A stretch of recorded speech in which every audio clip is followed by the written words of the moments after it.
নমস্কার, আমি পান্নালাল ব্যানার্জি। এখানে আমরা রিচ হওয়ার টিপস দিই না, আমরা মানি নিয়ে সত্যি কথা বলি।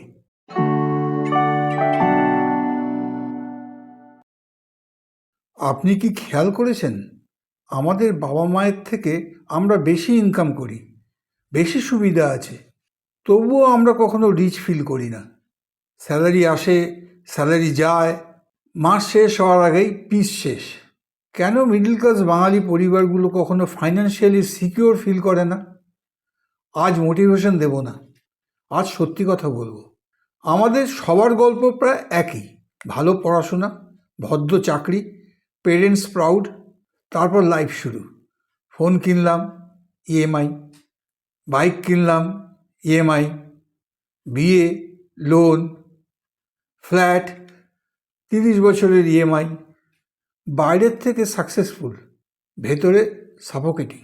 সবাই বলে এটাই তো নর্মাল লাইফ, কিন্তু প্রশ্ন হলো, নর্মাল লাইফ মানে কি চাপের মধ্যে থাকা?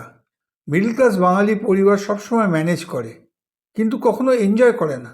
প্রথম সত্যি কথা, সমস্যা ইনকাম না।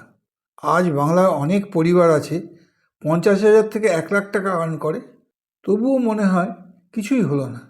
কারণ ইনকাম বাড়লে লাইফ সহজ হওয়ার কথা, কিন্তু মিডল ক্লাসে ইনকাম বাড়লে এক্সপেন্স আরও বাড়ে। প্রয়োজনের জন্য না, সমাজের এক্সপেকটেশনের জন্য। বেঙ্গলে মিডল ক্লাসের একটা সাইলেন্ট ডিজিজ আছে, লোকে কি বলবে। ফ্ল্যাট ছোট, লোকে বলবে প্রগ্রেস নেই। ফোন পুরনো, লোকে বলবে কনজুস। হলিডে নেই, লোকে বলবে স্ট্রাগলিং। আমরা ডিসিশন নেই মানি দিয়ে না, ইগো দিয়ে। ইএমআই দিয়ে স্ট্যাটাস কিনি, কিন্তু পিস হারাই। রিচ হওয়ার আগেই রিচ দেখাতে গিয়ে ফ্রিডম হারিয়ে ফেলি। স্কুলে আমরা কি শিখেছি? ম্যাথস, হিস্ট্রি, জিওগ্রাফি, কিন্তু স্যালারি ম্যানেজ করা, লোন বোঝা, ইনভেস্টমেন্ট বোঝা কিছুই শেখানো হয়নি। পেরেন্টস বলেছে এফডি সেফ, এজেন্ট বলেছে ইন্স্যুরেন্স ইনভেস্টমেন্ট।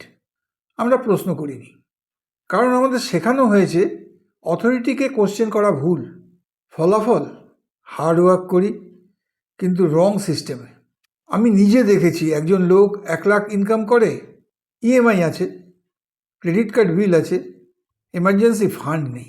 আরেকজন লোক 30,000 ইনকাম করে, কোনো ইএমআই নেই, সিম্পল লাইফ, ডিসিপ্লিন আছে। দ্বিতীয় লোকটা রাতে ঘুমোতে পারে।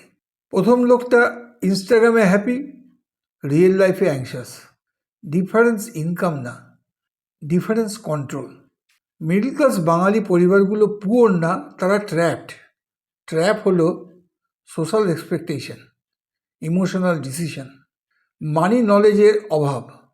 আমরা সবাই রিচ হতে চাই, কিন্তু রিচ হওয়ার প্রসেস কখনো শিখিনি। আপনি যদি মিডল ক্লাস হন, এই 3টে কথা মনে রাখুন। 1 নম্বর, রিচ দেখানো আর রিচ হওয়া এক নয়। 2 নম্বর, সব ইএমআই ভালো না, কিছু পয়জন। 3 নম্বর, পিস হলো ওয়েলথের প্রথম sign. Wealth silent, debt noisy. এই ভিডিওটা যদি আপনাকে আনকমফোর্টেবল করে, ভালো, কারণ সত্যি কথা সবসময় কমফোর্টেবল হয় না। সাবস্ক্রাইব করুন পিবি মানি টক্সে, কারণ এখানে আমরা মানি নিয়ে সত্যি কথা বলি, মিডল ক্লাসের ভাষায়।